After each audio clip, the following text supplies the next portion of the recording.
buio cam compare qualcosa, vedo qualcosa che si muove ma non so che cosa può essere. Chi c'è nella buio cam? Ecco a voi! Chi è? Chi c'è? Emanuela Fanelli. Lei ci racconta della serie con Geppi? Andrea Bocelli. Ah beh, canta le... Vabbè, Rutelli. Ancora Rutelli, no, Il prosciutto dei tortelli. no, non è un ospite che possiamo... Oggi c'è Patuanelli. Stefano Patuanelli. Stefano Patuanelli, ex ministro delle politiche agricole e dello sviluppo economico, capogruppo Movimento 5 Stelle al Senato. Signor Patuanelli, buongiorno. Buongiorno, confermo tutto. Il Lollobrigida di Conte. Cioè, no, in metà tra Lollobrigida e l'Urso. No, il Lollobrigida di Draghi. Di Draghi, è vero. Lei il Lollobrigida e l'Urso di Conte. Quindi il Lollo-Urso. Il Lollurso. Lei si sente più Lollobrigida o più Urso? Lollobrigida. Ah, perché? Perché scende dai treni così? No. Perché è un ottimo lavoratore, è uno che si impegna tanto, che sta secondo me facendo tante cose giuste per l'agricoltura, mentre Urso non ne azzecca una. Quindi l'abuso di acqua può portare alla morte. Sì. No, ma lasciamo perdere le esternazioni. Infatti, questo è Lollo, Questo è Lollo, sì. No, e quindi, ma è il miglior ministro Lollo? Non so dire se è il migliore, è sicuramente, secondo me è uno dei migliori ministri del governo. Invece il migliore chi è? Poi le chiedo anche il peggiore. Non lo so. Secondo me il peggiore è Urso, lo dico prima. Il peggiore è Urso. Salutiamo Adolfo Urso, che è ministro per lo sviluppo economico e altre cose. Io dico sempre quello che penso e cerco anche di pensare a quello che dico. E il migliore chi è, quindi? No, forse Lollobrigida. Sì, una sufficienza piena? Sì. Secondo me sì. No, non su tutto. Non sempre. Come ministro? No, diciamo che come ministro ha la postura giusta a tutela degli agricoltori italiani, ha seguito, insomma, poi sull'agricoltura non è che ci si... tanto che fino a quando esisteva la Democrazia Cristiana l'unico ministero che non ha mai ceduto alla Democrazia Cristiana era quello. Quindi diciamo, se Urso gli diamo 4... No, Urso gli diamo 2. Urso 2, bene. E a Patuanelli... Patuanelli 2 meno. E a Lollobrigida? Ha una sufficienza piena. Forse... 6,5? Sì. 6,5? Sì. E tanto forse per fare il ministro dell'agricoltura bisogna avere il cognome lungo, no? Lollobrigida, Patuanelli... Non sempre. No, infatti. Zaia, infatti. È lunghissimo. No, vabbè, era per capire, però c'è sempre l'eccezione. È una cazzata, vabbè. Sì, ma non sarà né la prima né l'ultima. A proposito di cose lunghe, lei fa il capogruppo del Movimento 5 Stelle al Senato. No, la smetta. Dico, capogruppo ancora per quanto? Ancora per 21 giorni circa, direi. Io ho la mia scadenza è il 17 febbraio. No, quindi in piena Olimpiade. In piena Olimpiade, quasi ai 2/3. Quindi in diretta su Rai Radio 1 gli ultimi giorni da capogruppo gli ultimi giorni. Stefano Patuanelli. Anzi, potremmo vivere tutti questi giorni insieme. Certo, fare il countdown. Insieme. E il prossimo chi sarà? Non lo so. Dovete leggerlo da trovarlo. Ci sarà un'elezione con... Sì. Le dispiace? In che senso? No, dico che non sarà più capogruppo tra 21 giorni. No, penso sia giusto che ci sia un po' di ricambio generazionale, non tanto perché siamo tutti vecchi in Senato, però... Chi c'è in Senato che può farlo? Tanti colleghi possono farlo, c'è la mia vice capogruppo, poi ricordiamo Alessandra Maiorino. No, Maiorino, diciamo, capogruppo deve essere un po' più istituzionale. Maiorino è un po' aggressiva in aula, quindi Maiorino, insomma, ci sono tanti capigruppo aggressivi, tipo Gasparri, pur essendo maggioranza, è aggressivo, serve. Poi Boccia, il PD, Boccia, Senato, Boccia non è particolarmente aggressivo, come non sono particolarmente aggressivo io. Siete due democristiani. Chi? Luca Pirondini, che è un membro della 7ª commissione, genovese. Vabbè, senta, piove oggi a Roma, visto? Ha piovuto molto, adesso non sta piovendo però. Ma è colpa del governo, secondo lei?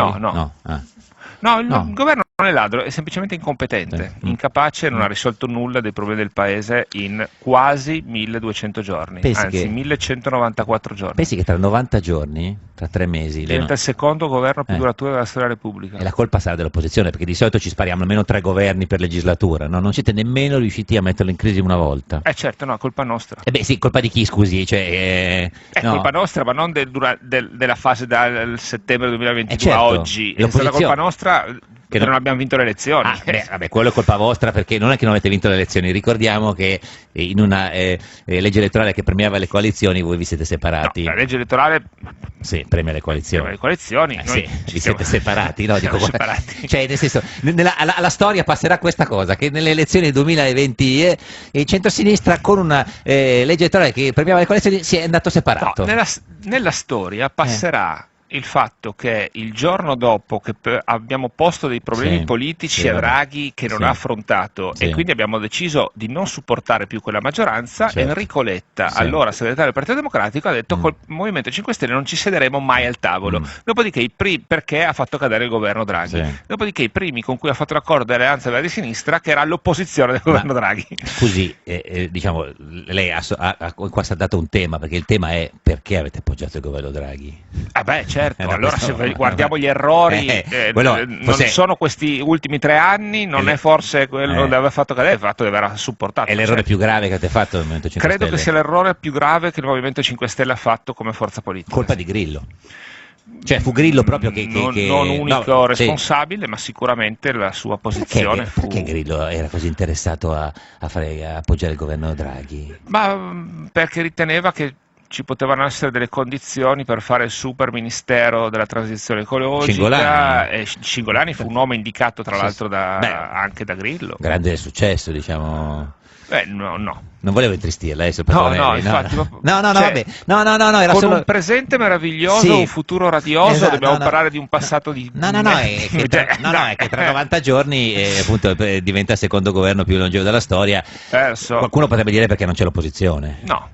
L'opposizione c'è, ha gli strumenti che l'opposizione può avere in Parlamento. Lei c'era quando stavate sui banchi andate sul tetto di Montecitorio? Lo so, è un'altra vita. Senta, scusi, io ho un po' una fissa, no? Perché a dicembre, quando avete votato Conte presidente del Movimento 5 Stelle, e io sto ancora aspettando i vicepresidenti. Anch'io. Dico perché no, mi hanno detto, quando è che avete, i primi di dicembre avete votato? Sì, non mi ricordo 5, esattamente. Sarebbero passati ormai quasi più di 40 giorni. Dico, cosa aspettiamo a eleggere Baldino o Floridi a vicepresidente? Intanto faccio notare che avere dei vicepresidenti è una facoltà del presidente, non è un obbligo. Certo. Quindi quando vuole Conte... Quando vuole, quanti vuole e se vuole, potrebbe anche non... Però ci sono adesso quelli... No. Sono in carica quelli... Sì.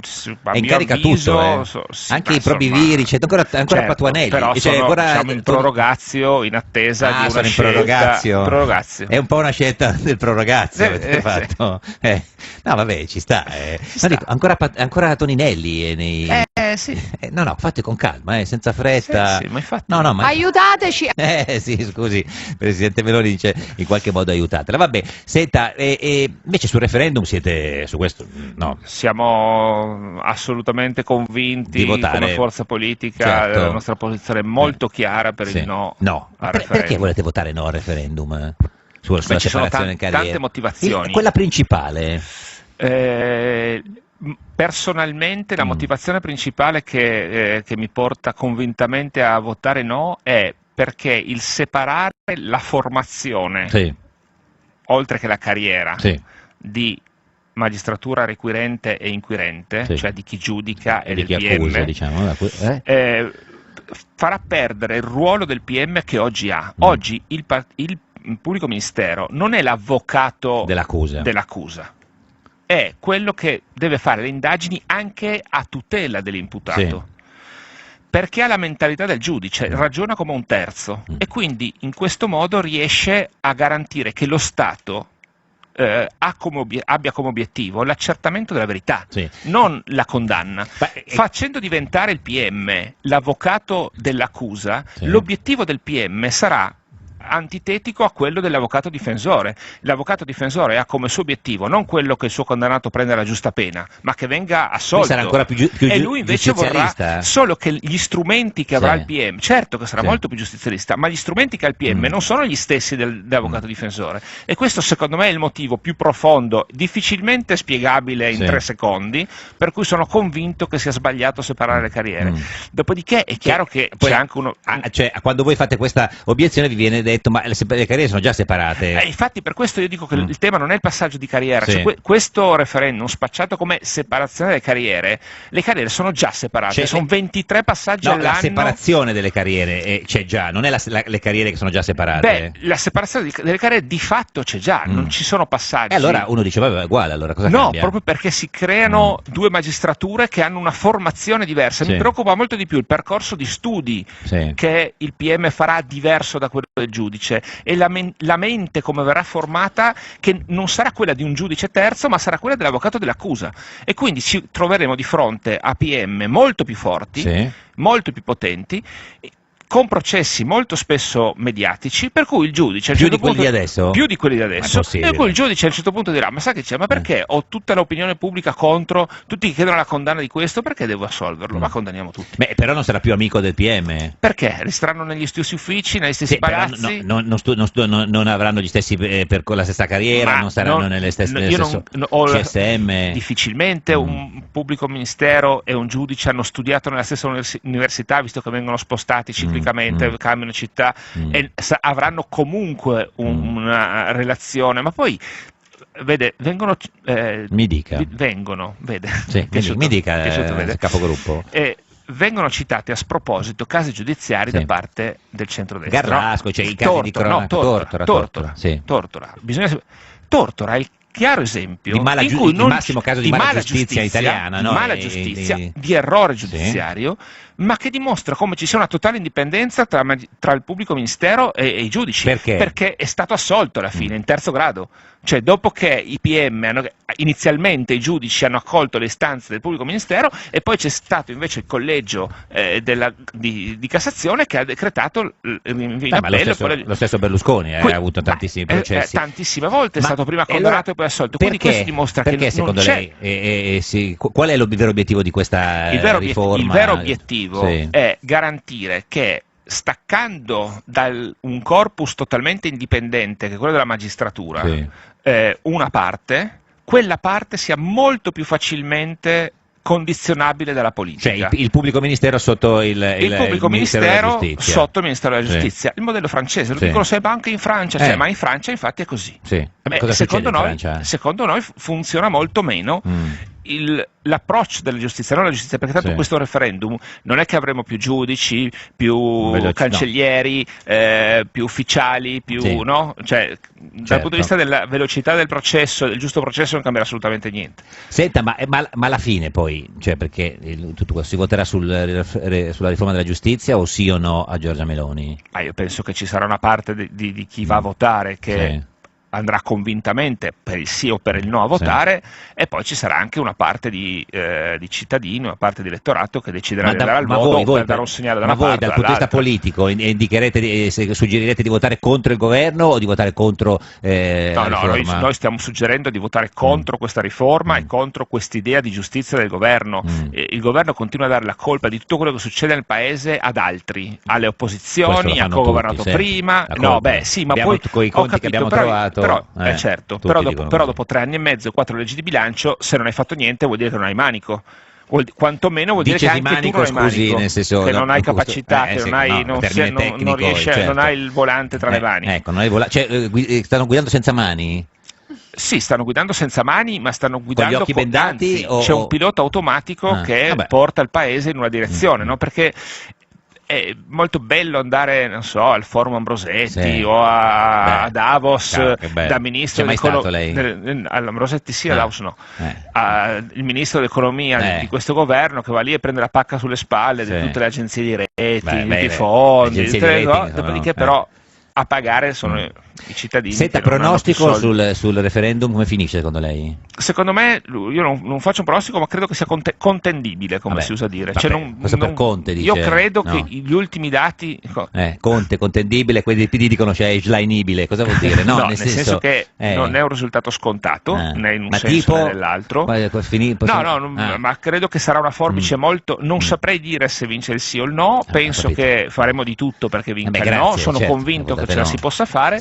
non credo che sarà un referendum che finisce 60-40, né in un senso né nell'altro. Quindi secondo lei 52-48? Sì, una forbice abbastanza stretta. Quindi importantissimo per tutte e due andare a votare. È importantissimo andare a votare. Per il no, perché... molto importante andare a votare per i no. Si possono anche decidere di non andare. No, dico, se è punto a punto per tutte e due è importante, perché si può decidere. Sì, è come se dovessi dare un consiglio. Certo. A chi vota no direi andate a votare, perché è fondamentale. A chi vota sì direi tutto sommato, se hai altro da fare quel weekend, saranno le prime giornate belle, marzo, la primavera. E se vince il no si deve dimettere, Presidente Meloni?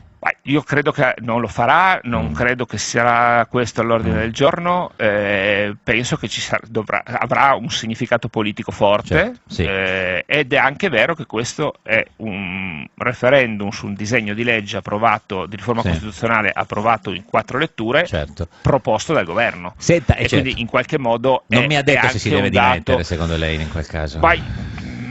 Onestamente non credo che... Avete più paura voi a personalizzare... Nordio. Avete più paura... Dice Nordio dovrebbe dimettersi. Sì. Ma ben prima del referendum. Ma avete più paura voi a personalizzare il referendum o il Presidente Meloni? Ma io penso che non sia giusto personalizzarlo, nel senso che è un referendum che riguarda la giustizia, che non cambia la vita degli italiani. Cioè, un italiano deve svegliarsi e dire: ma cosa mi cambia se voto sì a questo referendum? No, se voto sì al referendum cosa mi cambia? E se voto no cosa gli cambia? Niente, perché rimane tutto, grazie a Dio, com'è, meglio di come sarà, ma soprattutto non incide, cioè, con le tante cose di cui questo paese ha bisogno. Noi abbiamo impegnato la maggior parte di questa legislatura a fare cose inutili, il decreto rave. L'ha fatto il primo giorno, il decreto rave ci ha messo una settimana, non è che hanno impegnato 3 anni e mezzo. No, ci ha messo una settimana. Poco ci ha messo. Tutte le norme e le misure fatte da questo governo vanno in quel solco lì, cioè cose assolutamente inutili. Senta, lei è capogruppo del Movimento 5 Stelle, è stato ministro, ha tante capacità, ma soprattutto suona ancora il piano? Ogni tanto, sì. Tipo? No, molto poco. Pittura? Pittura mai. Ha smesso? No.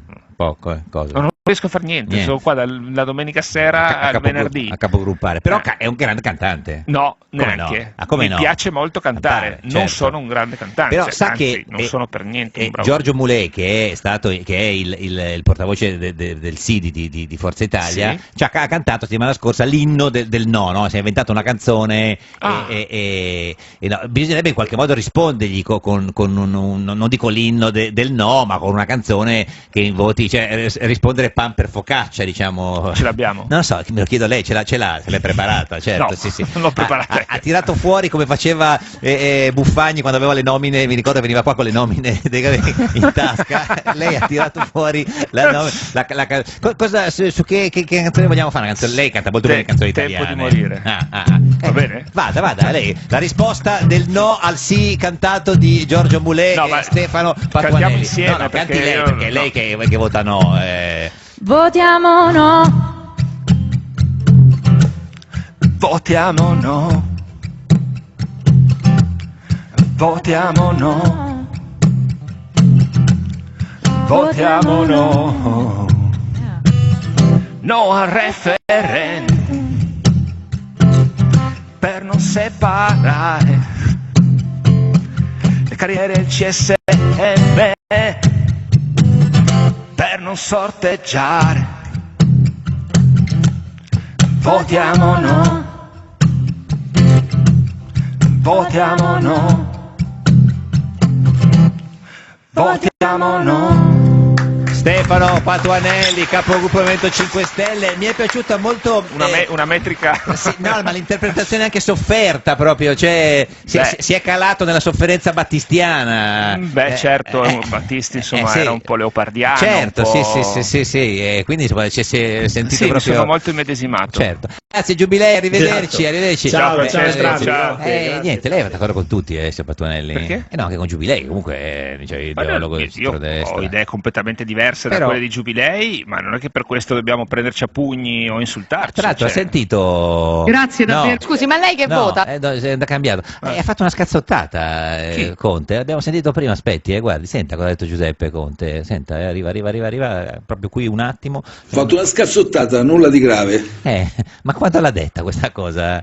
Non ne ho idea. Non lo so, non sappiamo dove... Sto scazzottata. Ha fatto una scazzottata, nulla di grave. Ma con chi l'ha fatto? Non lo so, ma neanche... ma forse perché aveva fatto un piccolissimo intervento e quindi ha fatto la battuta. Immagino di sì. Perché lui ha fatto una scazzottata. Sì, abbiamo capito adesso. E dico, ma è l'ultima barzelletta che ha raccontato il Presidente Conte? No, non so, me l'ha già chiesto, da quando ci siamo visti l'ultima volta non me ne ha raccontate altre. E lei una barzelletta sua? Non ce l'ho. Come no? Sì che ce l'ha. No. Sì che ce l'ha. No. Ma come no? Tipo quella... io non so raccontare barzellette. Ma sì, racconta benissimo. Cioè, racconto le barzellette molto peggio di come canto, quindi figuriamoci. Vabbè, ma ormai abbiamo già cantato. Quella, com'era? Com'era? Non mi ricordo. Aspetti, sì, mi sembra quella... mi vengono in mente solo barzellette volgarissime. Non posso, ma strano, perché da lei in diretta. Ma non si può fare il beep. No. Ce ne racconti una di quella che si può fare? No. Ma come no? Cioè, si è fatto Anelli, ma non me l'aspettavo dalle capogruppo. Mi dovete avvisare prima, ma qualche giorno fa, dire sì, guarda quando come Nordio per gli arresti che mettiamo prima. No, guarda, non facciamo così. Se ormai si avvisa anche chi deve essere arrestato, figuriamoci chi deve raccontare una barzelletta. Ipocriti. Questa è Rai Radio 1, questa è Giorno da Pecora, l'unica trasmissione che ha ipocriti. La deputata di Forza Italia Marta Fascina propone di abbassare l'età minima per l'imputabilità penale da 14 a 13 anni, in omaggio all'ex compagno Silvio Berlusconi che voleva abbassare la maggiore età da 18 a 17 anni. Un Giorno da Pecora, solo su Radio 1. Un giorno da pecora, caro il mio simpatico Giorgio Lauro. Gaffone. E caro la mia presidente Giorgia Meloni, oggi un giorno da pecora singola, in studio con noi c'è... Oggi c'è Stefano Patuanelli, amministrava tutti i polli e i frigiterri. Stefano Patuanelli, ex ministro delle politiche agricole e dello sviluppo economico, capogruppo Movimento 5 Stelle, scusi il nostro CDM, Chiara Euro, si vede che c'è qualità nel board. A mangiare, nel board. Il board of peace dobbiamo entrare, Come? Il board of peace. No, chiedo. In radio non si vede la mia espressione. Sì, no, si vede, è dubbiosa. No, non è dubbiosa, è una follia, non è un board of peace, è un SPA. Meloni ha detto di no. No, la Presidente Meloni la prima volta che ha detto sono molto orgoglioso, prima cosa che ha detto è molto orgogliosa dell'invito di Trump, valuteremo. Dopo si è accorta che abbiamo questa piccola cosa che si chiama Costituzione italiana. Sì. Senta, ma lei ha più paura di Trump o di Putin, signor Patuanelli? Per motivi diversi di entrambi. Sì, no, io chiedevo se non si ha paura, chiedevo se ha più paura di uno o dell'altro.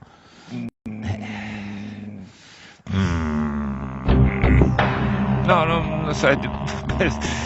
Per certe cose più di Trump e per altre più di Putin. Ma se dovesse proprio, diciamo, così, poi sommare le paure di uno e paure dell'altro. Credo che nello scenario internazionale Trump abbia fatto veramente un danno che ci porteremo avanti per secoli, mentre dalla Russia, che è, come posso dire, si è storicamente mostrata per quello che è, ci potevamo aspettare quello che ha fatto, e quindi il fatto di essere impreparati al Presidente degli Stati Uniti che mente davanti a tutti, che dice un giorno una cosa, il giorno dopo un'altra, che rompe ogni tipologia di dialogo diplomatico pubblicando il messaggio di Macron. Questo significa che da domani nessuno mai gli manderà mai più un messaggio, e invece nella diplomazia anche questo tipo di contatti si mandano WhatsApp o Facebook, però scusi, il fatto che uno da Putin se lo potesse aspettare, da Trump no, questo non vuol dire che uno è... No, il maggior pericolo è di essere impreparati a reagire di fronte a una cosa del genere. Putin ha invaso un paese mentre Trump no. Sì, ma Putin ha invaso un paese e c'è una gran parte degli opinionisti che lo diceva da un po' che sarebbe finita così se l'Occidente continuava ad avvicinarsi, se che lui stava avvicinando le truppe ai confini, quindi non eravamo del tutto impreparati al fatto che... Ma cosa dovrebbe fare Meloni con Trump? Perché non è facile comunque gestire Trump. Provare ad avere la schiena dritta ogni tanto? Ma lo sa che non è facile, comunque dipendiamo dagli Stati Uniti, abbiamo...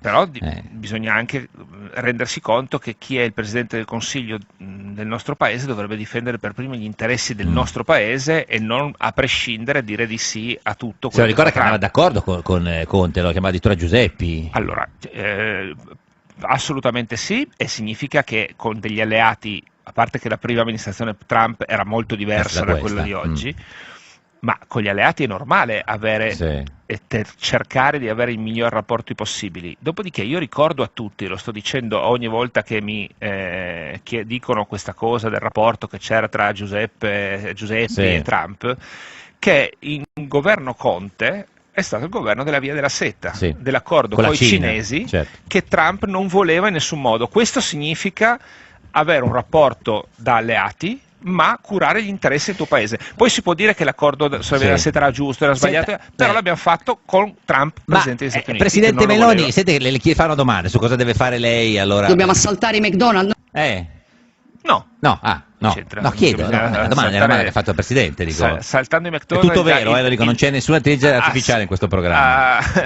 Diciamo che probabilmente è l'estratto. No, è una domanda proprio che dice cosa devo fare. Adesso ha mandato lei. No, è una domanda che ha fatto in conferenza stampa, dice cosa dobbiamo fare per comportarci con gli americani, per far vedere che siamo pure questo, senta. Dobbiamo chiudere le basi americane? Questo dico. No, non faccio quella faccia. Le basi americane però nel momento in cui c'è un disimpegno così forte degli Stati Uniti rispetto alla difesa degli alleati, non vedo perché deve stare 364, credo siano le basi americane nel mondo. Le basi americane nel mondo sono 364, le basi russe sono 4. Vabbè, le basi cinesi? Una. Ora il pericolo, casomai chi deve sentirlo. Tutte finte in altri posti. Senta, volevo dire questa cosa, c'è un'altra domanda, senta. Dobbiamo rompere i rapporti commerciali? Con gli Stati Uniti? No. Dobbiamo uscire dalla NATO? L'ho intristita con queste domande del Presidente Meloni. Ma è la classica retorica meloniana. E allora che cosa deve fare? Inginocchiarsi? Dobbiamo assaltare i McDonald's? No, questo abbiamo già detto. Cospargersi il capo di cenere? No, è perché è quello che sta facendo, no? Senta, lei è un grande appassionato di basket. Molto, e l'ultima partita Trieste ha vinto contro Sassari. Ma è vero che Trieste vuole vendere il titolo sportivo a Roma perché poi Roma così entra nella NBA europea? Io mi auguro di no. Trieste ha già vissuto un percorso simile quando c'era Stefanel che ha preso la squadra e l'ha portata a Milano per colpa tua. E penso che il proprietario della pallacanestro Trieste, che è Pomatiasic, che è americano, il general manager Mike Arcieri, che è americano, siano dei punti di riferimento dell'NBA in Europa. Credo che ci sia un ragionamento sul loro ruolo all'interno di una potenziale squadra di Roma che potrà partecipare all'NBA Europe. Credo che questo è del tutto compatibile con la permanenza a Trieste della squadra a guida Pomatiasic e Mike Arcieri. La sua è stata una vocazione fare il capogruppo? No, un caso totale. Certo. Ma anche, si ricorda quando stava per diventare Presidente del Consiglio? Ma no, mai successo. C'è crisi del Conte 2, prima che si arrivi a Draghi, si dice tra chi potrebbe andare bene, che dei 5 Stelle, che piace anche un po' al PD, si era fatto il suo nome. Ma i giornali fanno i nomi di tutti. Guardi, da come ha respirato... ero ministro, però in realtà posso confessare che c'è stato un altro momento. Alla fine del Conte 1. Quindi giallo-verde. Quando Renzi disse proviamo a fare il governo insieme, però uno delle... Salvini vuole poteri... pieni poteri, patapì, patapà, papete, ci ricordiamo sono cambiate tantissime cose, tranne Salvini che è rimasto come era prima. E in quella fase Renzi non voleva un governo nuovamente Conte, perché diceva bisogna dare una discontinuità. Cioè il PD appoggia il governo con i 5 Stelle, 5 Stelle PD, ma discontinuità di sinistra, ma non può essere Conte. E noi chiaramente dicevamo guardate che per noi è fondamentale, Conte o morte. Anche politicamente non reggiamo il passaggio tra Lega e Partito Democratico se non abbiamo noi la continuità invece di Conte, no? E il Partito Democratico, diciamo che tra i nomi che dicevano ma diteci voi un altro, ad esempio uno come Patuanelli poteva andare bene, io ero capogruppo. Cioè il PD propose il suo nome? Ci fu una discussione anche su diversi nomi, tra cui c'era il mio, quindi quella è l'unica volta in cui veramente nel dibattito interno, ma era ovviamente soltanto tattica reciproca per poi arrivare a una soluzione. Pensi che rischio abbiamo corso? Ma è pazzesco. No, nel senso poteva diventare presidente. No. Tra l'altro lei il PD è vicinissimo, a un certo momento che si pensava che lei addirittura entrasse nel PD, io sono vicinissimo al Movimento 5 Stelle, sì, ma tra casa mia, e non potrei fare politica, l'ho detto 1000 volte, in nessun'altra forza politica, e non l'avrei mai fatta in un'altra forza politica. Però lei è proprio uno degli ufficiali di collegamento tra 5 Stelle e PD. Io mi sono sempre definito di sinistra, ed è chiaro che mi è naturale dialogare con le forze di un campo progressista, ancorché non possa definire di sinistra il Partito Democratico, ma sicuramente fa parte del campo progressista. Lei cosa chiede a ChatGPT? Praticamente mai niente. E quando glielo chiede qualcosa? Dati. Non chiede chi potrebbe essere meglio il Presidente 5 Stelle dopo Conte? No, mi capita, siccome io scrivo assieme ovviamente al mio portavoce, insomma, facciamo dei post anche un po' tecnici sull'economia, sullo stato della salute dell'economia, su dati eccetera, e per avere certezza di dati che scrivo chiedo qualche volta delle ricerche a chat, il rapporto deficit-PIL degli ultimi 20 anni di 100 paesi. Non è che lo faccio io, lo faccio tramite chat. Quando gli risponde poi gli dice sei sicuro, oppure prende la prima risposta? Non sono sicuro, ma ogni tanto, siccome io la versione base, quella non paga l'abbonamento. Esatto. Ma tutti i soldi che le diamo, vabbè. Posso decidere se farmi l'abbonamento a ChatGPT certo. Al gruppo dovete farlo, al gruppo Senato. No, perché Salvini invece chiede questa cosa a ChatGPT. Chat, come lo piglio il caffè? La mattina, no, tutto avanti, dice che era quello, proprio come piglio il caffè la mattina col zucchero o senza, vabbè. Io non chiedo quello che devo fare a ChatGPT, chiedo informazioni. Senta, come sta il Presidente Conte? Bene. Da quanto non vi vedete? Non lo vedo mi sembra giovedì. Tanto, le manca già. Questa settimana non mi sembra. Giovedì scorso? No, l'ho visto lunedì. Lunedì. Come fa? E l'ho sentito prima di venire. Come fa a tornare a diventare Presidente del Consiglio? Silenzio. Non capisco la domanda. No, nel senso, perché comunque c'è una leader del partito con cui siete alleati che ha più voti di voi, quindi dico, come se lo immagina il percorso per cui Conte può diventare Presidente del Consiglio di nuovo? Penso che intanto vada fatto un percorso sui programmi eccetera, poi non mi sottraggo in modo ipocrita. No, chiedo perché credo attraverso le primarie di coalizione questo sia. Che se gli candidano la Salis è perfetto, perché sai, porta via i voti a Schlein, però non saranno così. No. Non lo so, vedo tante figure che gravitano Ruffini, attorno, quelli lì, nel senso, cioè voi sperate in un candidato più di centro così porta via un po' di voti a Schlein? Noi non speriamo niente, noi speriamo di vincere le elezioni. Sì, certo. Ma anche le primarie. Io credo che l'obiettivo del campo progressista sia far sì che Giorgia Meloni non sia la prossima Presidente del Consiglio. Io lo sa. Grazie Stefano Patuanelli, capogruppo Movimento 5 Stelle al Senato. Dove va al Senato adesso? Sì. Ci saluti il Senato.